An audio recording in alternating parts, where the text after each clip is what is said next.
Et puis les prénoms, si vous avez eu le privilège de choisir un prénom, c'est pas évident de choisir un prénom pour un enfant, n'est-ce pas? Parce qu'on se dit on veut que ce soit quelque chose de joli, et puis il faut que ce soit parlant, et puis il faut que ça sonne bien avec le nom de famille, et puis parfois il faut se dire ah oui mais moi j'aime beaucoup ce prénom, mais ma soeur l'a donné à mon neveu l'année dernière, donc je ne peux pas trop le donner aussi. Enfin, il y a tout plein de choses qui viennent et qui sont des facteurs quand on cherche à donner des prénoms. Et dans la Bible, surtout dans l'Ancien Testament, quoique aussi dans le Nouveau, les noms, les prénoms sont très importants. Alors, donc on va prendre les noms de Dieu qui sont cités dans ce chant, qui sont dans le ciel, pour les découvrir dans les semaines à venir. Je ne vais pas les prendre lors du chant, je vais les prendre lors du récit biblique. Je me suis rendu compte qu'il y en a en fait, Sophie en a 3 qui viennent du récit d'Abraham, et il faut mieux les prendre l'ordre dans lequel on découvre l'histoire. Et ça va nous amener peut-être à lire, certainement à lire des textes que peut-être nous n'avons pas l'habitude de lire. Et on va découvrir des choses ensemble. Donc le premier se trouve dans le livre de Genèse, et c'est le nom par lequel Dieu se révèle à un moment quand il parle à Abraham. Alors juste pour citer un peu, situer un peu. Nous sommes à peu près 2000 ans, plus ou moins autant de siècles que tu souhaites, avant la naissance de Jésus. C'est un peu flou, la datation, ce moment-là. Et Dieu appelle un certain Abraham, un païen, fils de païen, à tout quitter, à quitter son pays, à quitter sa ville, à quitter sa famille, à quitter ses certitudes. Il l'appelle à migrer vers un pays qui, pour lui, pour l'instant, est parfaitement inconnu. Dieu ne lui dit même pas oui, il dit juste suis-moi. Et en gros, suis-moi et je vais te dire quand tu es arrivé. Et le Seigneur lui fait des promesses.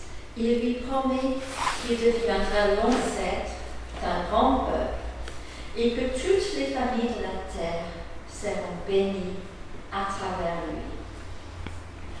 Abraham, Sarah et sa femme, et puis toute une grande compagnie, c'est des patriarches, c'est la famille, c'est des enfants, c'est des cousins, c'est des esclaves, c'est tout un monde qui se met au monde. Et ils partent et ils vont vivre une vie de nomade au pays de Canaan que Dieu promet de donner aux descendants. Et ils y vivent plein de choses. Dieu fait alliance avec Abraham et renouvelle ses promesses. Mais la promesse de descendants tarde à se réaliser. Et je lis Genèse 17 à partir du verset 1. Quand Abraham eut 99 ans, le Seigneur lui apparut et lui déclara: Je suis le Dieu souverain, El Shaddai. Vis toujours en ma présence et sois intègre. Je vais établir mon alliance entre toi et moi et te donner un très grand nombre de descendants. Abraham se jeta face contre terre. Et Dieu reprit: Voici à quoi je m'engage envers toi. Tu deviendras l'ancêtre d'une multitude de peuples. On ne t'appellera plus Abraham, mais Abraham, car je ferai de toi l'ancêtre d'une multitude de peuples. Je t'accorderai un si grand nombre de descendants qui constitueront des peuples entiers. Il y aura même des rois dans ta postérité. Je maintiendrai mon alliance avec toi, puis après toi avec tes descendants, de génération en génération, pour toujours. Ainsi, je serai ton Dieu et celui des descendants après toi. À toi et à tes descendants, je donnerai le pays où tu séjournent en étranger, tout le pays de Canaan. Il sera leur propriété pour toujours, et je serai leur Dieu. Il suit le commande de faire circoncire tous les hommes du peuple en signe de fidélité à l'alliance.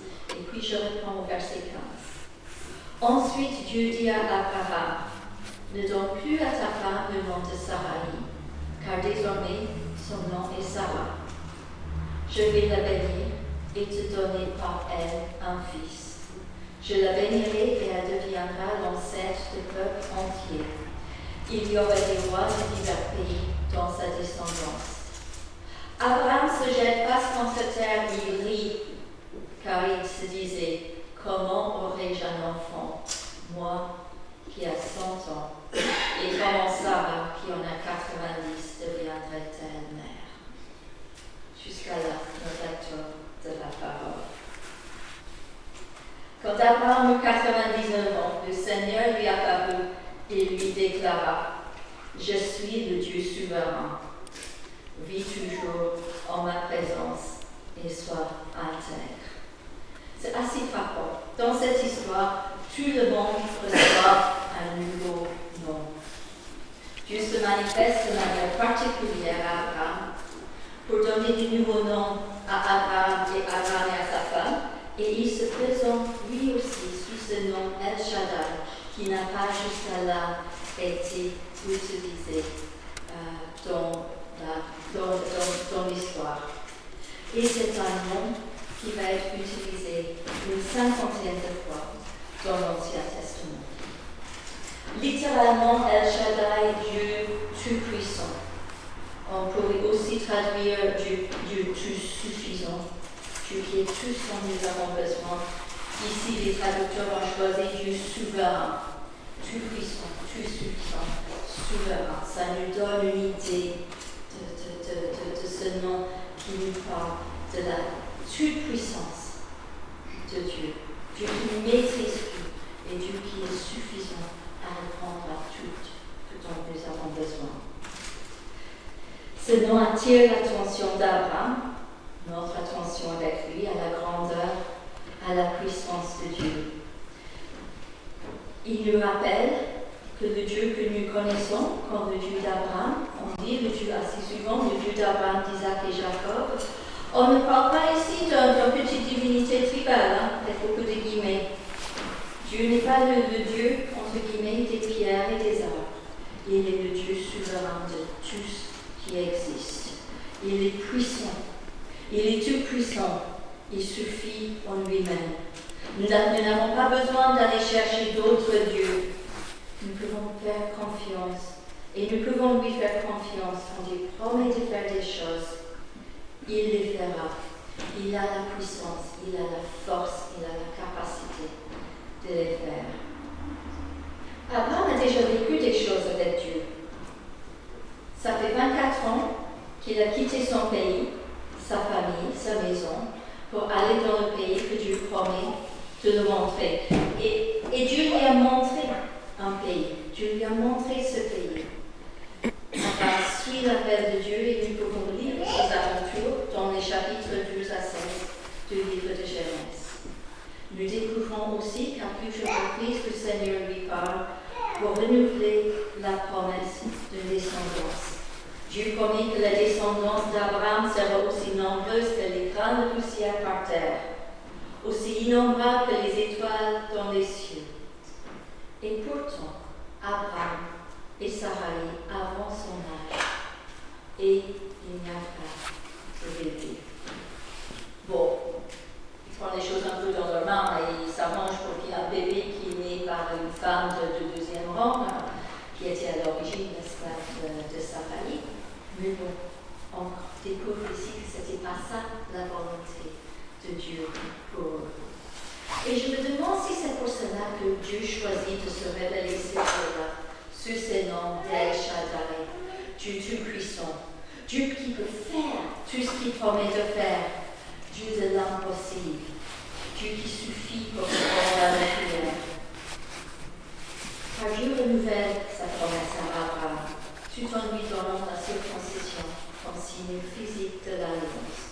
de cette relation particulière déjà établie avec Abraham et sa famille. Dieu renouvelle sa promesse, mais Abraham a du mal à y croire. Tu es tout puissant, tu es tout suffisant. Nous n'avons pas besoin d'aller chercher ailleurs. Et il nous arrive aussi d'avoir besoin de rassurer sur ce point, n'est-ce pas? Nous savons en théorie que notre Dieu peut tout faire. Mais quand nous sommes en détresse, quand nous vivons des difficultés, quand nous sommes déstabilisés par quelqu'un ou quelque chose, nous avons souvent du mal à y croire. Comme Abraham, nous avons besoin de temps en temps d'entendre à nouveau que Dieu est El Shaddai, Dieu puissant, Dieu tout suffisant, Dieu souverain. Et au milieu de tout cela, nous avons aussi besoin, comme Abraham, de nous trouver face contre terre, devant la majesté, la puissance, l'altérité de Dieu, de nous laisser impressionner, de nous laisser bouleverser à nouveau par lui, de puiser notre confiance en lui, de nous souvenir que, comme Abraham, nous sommes liés à lui par une alliance que Dieu ne va pas rompre. Et dans notre cas, c'est encore mieux car Dieu a fait cette nouvelle alliance en la rendue possible par la mort de Jésus. Car comme à Abraham, Dieu se révèle aussi à nous comme El Shaddai, Dieu de puissance. Et donc Dieu change le prénom d'Abraham. Abraham, père élevé, c'est le sens d'Abraham, devient Abraham, le changement subtil, père d'une multitude. Parfois, un prénom peut devenir lourd à porter. Je me demande si au fil des années, au fil des décennies, Abraham, père élevé, ne devenait pas un prénom difficile à assumer, difficile à porter par Abraham, vu l'absence d'enfant dans son couple avec Sarai. Je me demande si on arrivait que les membres de sa famille s'efforcent de taquiner à ce sujet. Et puis peut-être que les blagues se sont arrêtées petit à petit, quand l'entourage se rend compte que finalement, ce n'est plus très marrant de taquiner un homme pour son prénom qui a l'air d'être complètement en décalage avec la réalité de sa vie. Et franchement, au premier regard, Abraham, père de la multitude, ce n'est pas mieux, c'est peut-être même pire. Et nous pouvons comprendre ce rire intérieur de dérision d'Abraham.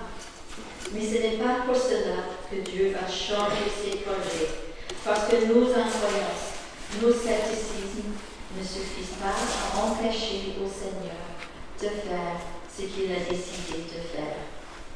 Il a fait des promesses à Abraham, il va les garder. Et il va jusqu'à inscrire ses promesses dans ce prénom, Abraham, père de la multitude. Le Dieu tout-puissant va faire de lui l'ancêtre, le père d'une multitude. Nous aussi, nous recevons des promesses du Seigneur, pour pas les mêmes, bien sûr. Nous n'avons pas de promesse de devenir ancêtre de la multitude. Dieu nous fait d'autres promesses. Il nous promet le salut.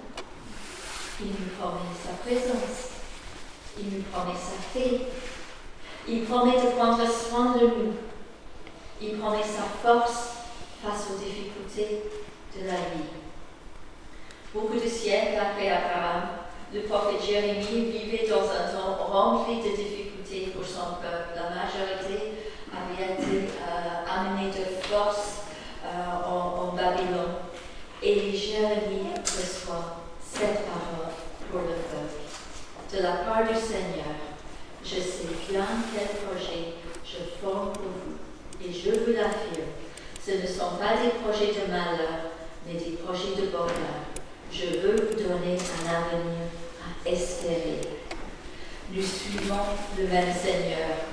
Nous aussi, nous adorons le Dieu tout-puissant qui s'est révélé à Abraham, devenu Abraham. Nous aussi, nous pouvons lui faire confiance et savoir que ses projets sont toujours des projets de bonheur et il veut toujours nous donner un avenir et de l'espérance. Ce n'est pas que Abraham qui reçoit un nouveau prénom, sa femme Sarai aussi. Le changement est aussi assez subtil. Son prénom d'origine est Sarai, ma princesse. On peut imaginer que c'était donné par des parents complètement émerveillés comme nous le sommes devant leur petite fille nouveau-née. Voilà, princesse, ma princesse. On comprend. Je pense que ceux qui ont des enfants, des petits-enfants, sont passés par là, et même si on n'a pas soi-même des enfants, je pense qu'on a tous des enfants, des amis avec lesquels on a un attache particulier. Et on a tous eu des nouveau-nés, et on s'est tous dit, on est tous émerveillés.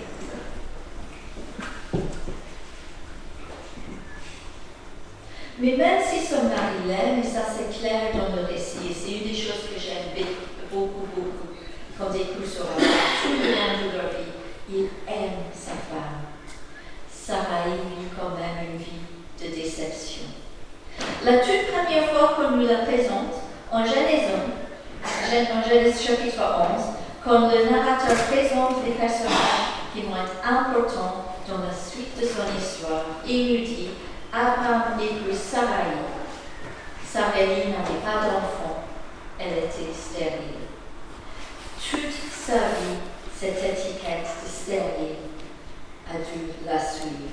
Dans un lieu où c'est un grand stigma, une source de honte. Jusqu'à nos jours, ne pas avoir d'enfant peut être une vraie source de souffrance, de détresse, pour certaines et certains, bien sûr. Et on entend toujours parfois dire à qui la faute, comme si avoir des difficultés à concevoir était une faute morale et non pas une question médicale. On a un peu tendance toujours de dire ah oui, mais la faute à qui? La faute à personne. C'est le corps. Et Dieu dit à cette femme qui connaît la déception à répétition, qui doit risquer de sombrer en amertume. Et parfois, on voit Sarah, on se dit, oh, quand même, il y a de l'amertume là. Il y a de l'amertume dans son cœur. Qui a dû grandir tout au long des années. Tous les mois, nous voir d'autres bébés. Et c'est très difficile dans ces situations de ne pas avoir un peu d'amertume qui pousse dans le cœur. Le Tout-Puissant lui dit, je t'appelle Sarah, princesse. Non plus ma princesse, non plus sous-entendu la possession de ses parents, ni même de son mari, mais princesse, debout devant le Dieu souverain. Elle peut se tenir droite, parce que le Dieu Tout-Puissant la connaît, et il l'appelle princesse. Et c'est parlant pour nous tous aussi, parce que nous sommes aussi des fils et des filles de Dieu souverain. Et ça fait de nous des princes et des princesses, n'est-ce pas? Et je ne le dis pas pour que qu'on soit orgueilleux, pour qu'on dise oui, on est des princes et des princesses, c'est un bon, hein? Que les autres ça reste devant nous, mais pour qu'on se rende compte de notre juste valeur à ses yeux. Il y a longtemps, j'ai participé à un atelier, c'était dans un front artistique, et un des profs faisait un petit atelier juste à l'après-midi pour les gens qui ne dansaient pas. Et au début, elle nous a juste marché. Et puis elle nous regardait marcher, elle disait non mais vous êtes des fils et des filles de Dieu vivant, vous êtes des princes et des princesses. Et puis elle nous a fait remarcher, elle a dit Seigneur, tout le monde a gagné du centimètre, vous vous tenez droite. On a besoin de nous tenir droite. Oui, on a besoin parfois de nous courir devant le Seigneur, mais c'est devant le Seigneur. Il nous appelle à vivre debout devant lui, avec la confiance qui vient du fait qu'il nous connaît, qu'il nous aime, qu'il nous voit, qu'il a des projets de bienveillance pour nos vies. Et nous pouvons nous souvenir de cela. Ce prénom de princesse de Sarah est une invitation à nous épanouir dans cette vie avec le Seigneur, à laquelle il nous appelle, parce qu'il nous appelle, parce qu'il nous aime. Et enfin, il y a un dernier prénom, une dernière personne qui est un peu cachée ici dans cette histoire, en filigrane, en promesse, l'enfant de la promesse. Qui se souvient du prénom du futur bébé d'Abraham et Sarah? Isaac. Et qui sait ce que ça veut dire Isaac? Il rit. Et il ne s'agit plus des rires d'un refus, de dérision que son père et plus tard sa mère ont poussé quand on a parlé du fait qu'il y aura un bébé. Les deux ont ri. Sarah rit, ton attente et le messager du Seigneur a dit tu as ri, et j'ai pas ri. Si on t'a entendu, tu as ri. Abraham en a lui aussi, il a ri. Parfois on rit parce que les choses sont tellement impossibles. On pense savoir mieux que Dieu. On dit ok, mais peut-être que moi je te parle pas et je ris. Et je suis dans la guérison. Les deux ont été dans la guérison. Ça n'a pas empêché à Dieu de faire ce qu'il a prévu de faire dans leur vie, de les bénir de la manière dont il a prévu de les bénir. Et à mon avis, les deux, ils le savaient. Et il y a un clin d'œil à cette histoire dont ce prénom, Isaac. Et Isaac, c'est le rire de joie, le rire de bonheur devant l'arrivée de cet enfant tellement attendu, devant l'accomplissement de la promesse de Dieu Tout-Puissant. Car le Dieu Tout-Puissant garde ses promesses et ses actions sont porteuses de joie pour nous. Un jour, Dieu apparaît à Abraham et lui dit « Je suis le Dieu souverain, le Dieu Tout-Puissant. » Qu'est-ce que ça changerait pour nous dans notre cheminement devant lui, dans nos vies de tous les jours, si nous prenions l'habitude de penser à notre Dieu comme El Shaddai, le Dieu Tout-Puissant. Donc je nous invite, chacune, chez soi, dans un temps de prière, à une petite expérience. Je pense que nous avons tous notre manière habituelle de nous adresser à Dieu dans la prière. Peut-être que nous disons Père, ou Papa, ou Seigneur, ou Jésus, ou Saint-Esprit. Je t'invite une fois cette semaine dans ta prière de t'adresser à Dieu en disant Dieu Tout-Puissant, El Shaddai, et à te prier comme Dieu Tout-Puissant. Et je t'invite à faire attention à tes prières, à les écouter, à te rendre compte si prier Dieu en tant que Dieu Tout-Puissant change les choses, peut-être ouvre une dimension nouvelle dans ta prière. Car le Dieu qui s'est révélé à nous, tout particulièrement pour le Père de Jésus, est aussi le Dieu d'Abraham, Isaac et Jacob. Le Dieu qui un jour, il y a des siècles et des siècles, s'est révélé à Abraham comme El Shaddai, le Dieu Tout-Puissant qui garde ses promesses, qui est fait alliance, qui nous connaît, qui a des projets de bonheur pour nous, parce qu'il nous aime. Amen. Et je nous invite à nous poser ensemble, adorons notre Dieu, notre grand Dieu Tout-Puissant, et nous allons prendre deux chants qui nous invitent à le louer en tant qu'El Shaddai.